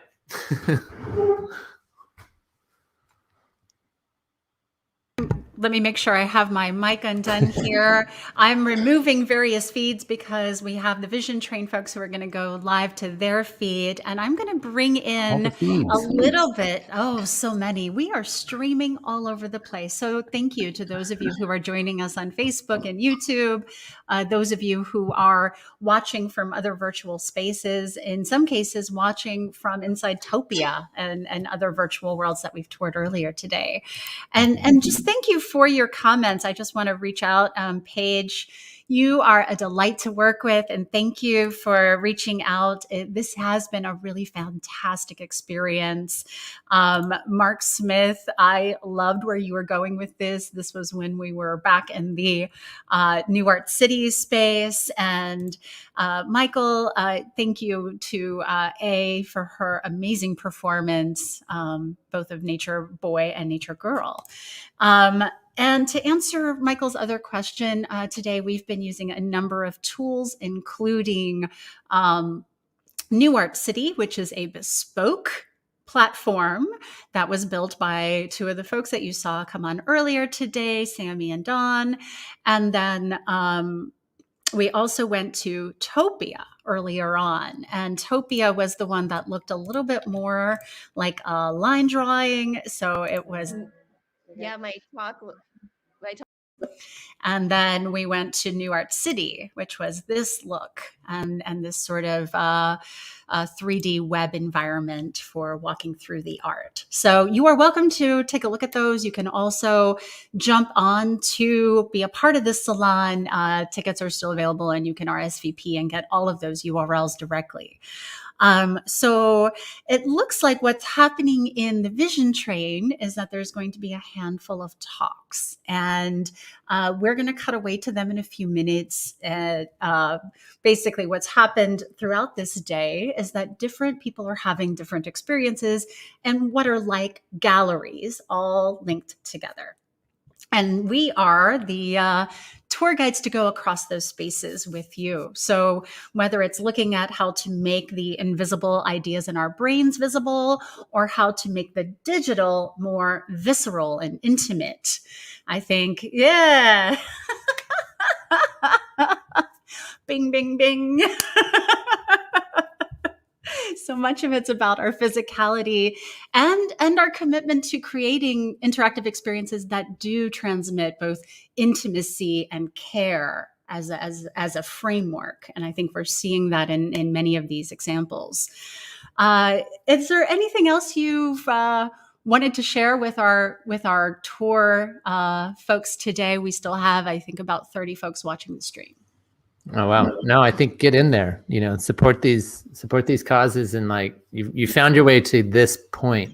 The folks who've been working on this have been doing endless hours to get to this place, and this is just an iteration of what will continue to be. And again, like the long-term focus of getting to a place where it's a decade of rebuild, because that's what it's going to take. We do not solve any of these problems overnight. And one of my favorite lines that I heard from something last year was, if we accept that we're not the generation to solve all the problems, and actually we're just the generation to build the bridges and to be the bridge. And so that's something that's really resonated with me of we're here to build the structure for the next generations to really come in and do the long work to undo everything that has been done. So it takes a village to make a festival. Wait, it takes a festival to make an art. Like it takes a world to change a world. Some of us are connecting the dots, and that is our work in this world. I've never seen more people engaged in community and politics and in art and just in passion. And so to our dear friend who's no longer with us, Timothy Leary, find the others. They're out there. They're everywhere. And and this is a node. So this is a node, and it's collecting steam. So pay attention. And now we have a vision. We're going, and this is where we're getting to a vision train. Yeah, so we're about to go to the Vision Train. And the Vision Train, for those of you who have not encountered this before, what we're going to, and you saw a little bit of this earlier, an artist named Amanda Sage, who I adore, I think I first met Amanda at a Do Lab event. If that tells you anything of how long we've been friends, I think probably 12 years in various festivals and events. And we decided to start creating together maybe 5 years ago. So what I'm going to do is add what is happening over in the Vision Train to our window, because what they're about to start doing is a series of inspirational talks and then live painting. So those of you who have not encountered Amanda Sage's work, she's the one there on the right side with the big glasses. Amanda is an amazing visionary art painter, workshop leader, fine artist. I wear her cloaks and clothes all the time. And she has been doing the Vision Train now for 10 months. And we saw some of those folks in Topia, but now we are going to see a little bit of what happens inside the Vision Train. As I understand it, they're basically using Zoom as almost like a train that people can get on and off and participate in. And some of those folks are live painting. So I think if I can, let me see if I can pin. I think some of these people are pinned directly. So I don't know that I'm going to be able to see all of their works, but let's see. So we can see that there's a bunch of artists here at least. Yeah, this is, and they've been doing this for months now. Right. So, and this is just one train, this is just one note. Like I know of other things that have happened like this in solidarity, in lockdown solidarity. I mean, look at all this. Look at everybody's making something. Right? Isn't that astonishing, right? So what Amanda's doing is basically live workshopping with fine artists on a regular basis. Vision Train has its own Facebook group. We were broadcasting there earlier today. I think we just cut the stream to Vision Train so that they could be streaming this workshop. But you can jump into the Vision Train if you're an artist who wants to be in collaboration with other fine artists who are working in this vein. Hop on Amanda Sage's Vision Train for sure. And if you're looking for more information on all of these ideas and on the Design Science Studio as a whole, we're going to go ahead and share some of the links and resources that you might want to take a look at. And then Tyler, I think what we'd like to do before we wrap as well, they're going to have some talks and we'll go to their audio in a few minutes, but we should also just give a shout out to some of the artists and maybe even screen share to the link of artists so that you can see some of the amazing creators. So today we've seen fashion designers, we've seen musicians, we've seen video artists, we've seen sculptors. We're currently seeing fine art painting live with many artists at once, which is just astonishing to see. And I got to say, I'm just amazed at what's happening here in this window right now. I'm going to try and make it not cover up Amanda's face so that we can see her again. But there we go. Let's see. Does that work for you? Yeah, that looks good. Yeah. So now you can get a little sense of what this looks like in terms of an interactive art experience for a community. And so it looks like she's got another 50 artists on the Vision Train, in addition to the many who've been watching across these other streaming spaces and galleries. Yeah. So any thoughts and takeaways on artistic practices or prototyping ideas or ways that you might want to make the invisible visible in your own life, Tyler?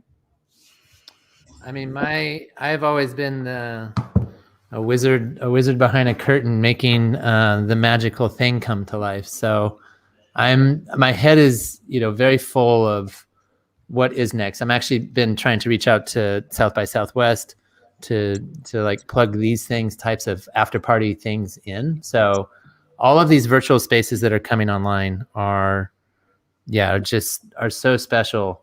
And, it's brand new. So it takes a moment to adopt, but once people get in there and get to participate, I'm sure as you have as well, like so many people who are like, oh, I thought this would be dumb, or I thought I wouldn't like this, or whatever it is. And then like, this is the most interaction I've had with humans all year. And I'm like, oh God, it's there. And like, we're going to continue to be in this state of mind for some time. So, that's the thing. There is hope. And, for me, it's just kind of bringing these things to light as much as possible and finding other avenues of revenue streams and funding. I think just to make my it. audio disappeared there, so I apologize. I'm going to go ahead and see if we can add the audio from these folks now.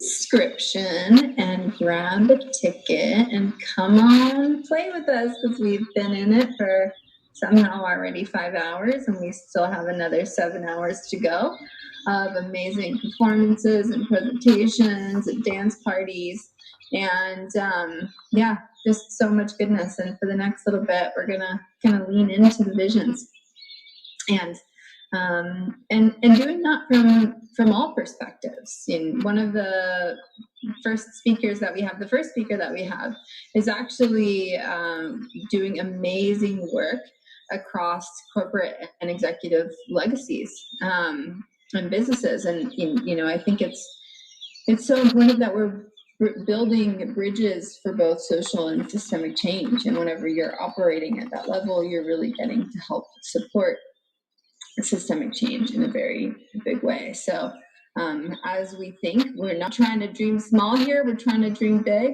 And Brigitte's going to share with us all the work that she's doing to make that dream a reality and support in this transition for so many. So I'm going to tell you a little bit more about Emergent. So she's created a corporate and executive legacy approach for businesses to increase the value beyond wealth that they create. She creates new approaches to tackle the biggest problems, bringing integrity, empathy, humility, courage, and originality for stewardship and significance. She's advised governments globally and consulted government sector and multinational listed companies. So grateful to have you as a part of the Design Science Studio. Brigitte, you have been with us through and through, and thank you for holding it down. I'm going to pass the mic to you. Thank you. Hello. It's a pleasure to be here, and I'm joining from a hotel room in London, so I'm just going to keep this image as a slide. So I have created this approach that I will be talking about, the novel approach to corporate sustainability leadership that makes the invisible visible and creates value beyond wealth, as already said, at scale, while helping to keep the planet habitable. And with only 9 years left to prevent. All right, so thank you to all of our participants. We are going to continue jumping into different spaces. So for example, you can go over to New Art City. That is what this space looks like, and that is a 3D design gallery. You are welcome to check it out anytime. And if you RSVP now, you will get the URLs. You can go to the Design Science Studio Salon with Presence to go ahead and RSVP. I'm going to bring up that URL for you and show you a little bit of what that looks like right now. So if you are curious about all of these worlds and how to participate, Presence is where we do some of our workshops, and you can RSVP for this event or for future salons as well.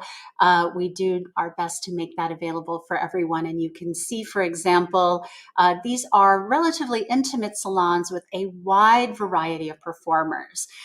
So some of the performers we've seen today include Carlotta, Mel, whose amazing work we saw in that Robinson Crusoe piece earlier. We saw Susan's work, and that was early on. I believe she is working on a whole piece on microbes right now. We saw Stephanie doing installation work. Helena there, we got to see a little bit earlier, who has been doing interesting work in the invisible network of decisions and ecosystems. Thea, who is doing interesting work in the immersive story lab and in looking at environmental storytelling. And we just were hearing from Birgit, who is today in London, but is speaking about the role of corporate legacy in relationship to all of these amazing innovators and how we all come together. So we saw Tashka's fashion work. We saw a bit from Leah in the photography space. We got to see a presentation from Ruta as well. And Ruta's been doing a comic book on transformation and transformational systems. Chris's art, which we saw briefly in Topia, and he's got a recipe constellations app that he's working on. Maria, who presented her manifesto. Stephen, who was leading a design workshop earlier in the Agora. Mark Smith. Mark has been doing a fascinating research project, and you can explore more of the mythos if you want to check in on his work inside Topia. We did get to see Strupi's work just a little bit, but there's a number of video assets and things associated to that. Strupi is coming to us from Germany.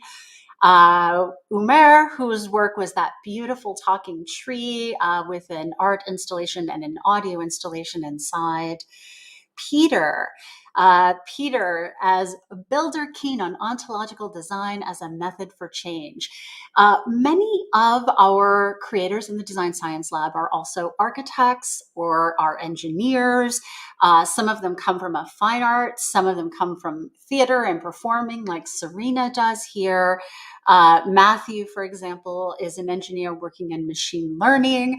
And many of us are looking at how these systems inform each other. For example, looking at generated algorithms for visualization and music, or for example, looking at the ways in which we can create public spaces for art, like that turtle we saw from Colin. Jess, who is one of my favorite local artists, who does embodied eco performances that are both dance, but also are far more interactive and engaged than most dance performances. Claudia, who is an amazing illustrator, but also a systems thinker and looking at the relationship between our farms and our food and how those visual relationships come together. Akiko Agawa, who is an amazing fine artist. And as Roxi was speaking to earlier, the Regenaissance paradigm and really looking at all of the ways we can begin to make this approachable, whether that's for students. Gina's doing it for more of a museum approach in water. Olivia's doing it from a land-based approach, creating an experience zone and a eventual community for living these ideas in the life of this work. And Exrasma, who has done some fascinating work on ego regulation that we saw earlier inside New Art City in particular. So these are just a few of the artists that you will see if you go in. Casey House, Ilaria Forte, who's doing amazing work in immersive healing. So if you can imagine future hospital rooms and how they could be also healing zones, Ilaria is building a whole framework for that work as well. And again, these are in some cases collaborators that we've all been either working with or circulating around for a better part of a decade. Gary Garman, we just saw Amanda Sage and the Vision Train, and there's Amanda, myself, Melissa, who is an amazing fashion designer. We got to see a little bit of her work in sustainability in fashion as well. Tara Baswani is an amazing performance artist and has been working on a manifesto of design principles. So you can see how some of this work begins to inform each other's process along the way. And I'm going to bring, Tyler, do you want to join us again? And I will bring you back in with me. And we can take a few minutes together. And I realize I'm going to just give you a few more minutes with the with all of these artists together. So Roxi, Mona, Lawrence, Tara, Melissa, Amanda, Gray, Ilaria, Casey, Rasma, Olivia, Gina, Kiko, Claudia, and Jess, Colin, Matthew, Serena, Peter, Umer, Stroopy, Mark, Stephen, Maria, Chris, Ruta, Leah, Tashka, Birgit, Thea, Helena, Stephanie, Susan, Mel, our amazing Hey, it's Robinson Crusoe. Caruso, and Carlotta. So those are the artists whose work you got to experience a bit today in this tour. Just a little bit. Just a little bit. A little bit. Yeah. This is just a preview. So this is not our last salon. We have more salons coming. So if you feel like you were missing out today and you want to jump in next time, maybe today isn't a great day for you, but you want to participate, hop on Presence and grab a ticket for our next salon. We do these monthly on Saturdays. There will be more. There will be more. We are planning a final showcase in March where we will bring all of these worlds together for you as well. So we want to encourage you to reach out. We did have people already letting us know that they want to participate. So this is great. And thank you for those participation points, Chaz. Thank you to Paige.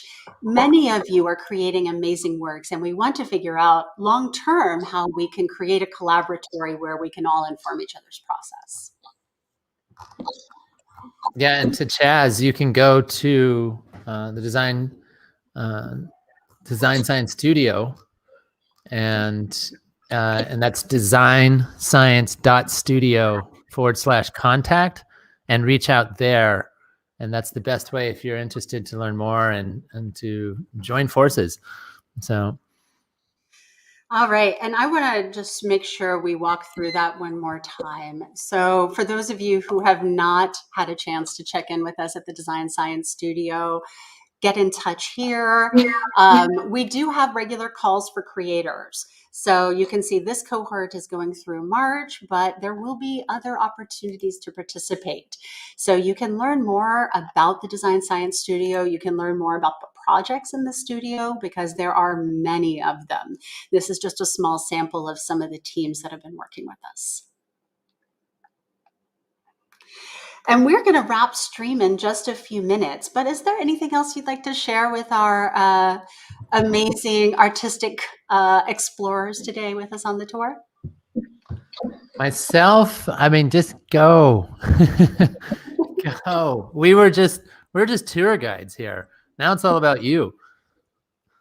That's right. That's right. So my name is Ivo Heining. This is Tyler Hansen, and we are just delighted to have you join us today for the Design Science Lab, specifically for the Design Science Studio at the Buckminster Fuller Institute for what we call Making the Invisible Visible. This is an ongoing series of salons. We very much want you to come and join us again in the future. So from Tyler and myself, we'll say goodbye for now, and thanks so much. Thank you, Ivo, for directing and driving and titling and switching and tuning and voluming and videoing and nice work. She's a wizard. She's a wizardress. It's great. And thank you for joining us. We're going to cut stream, but we hope to see you again soon. Have a great day. Thanks, everyone. Good luck out there.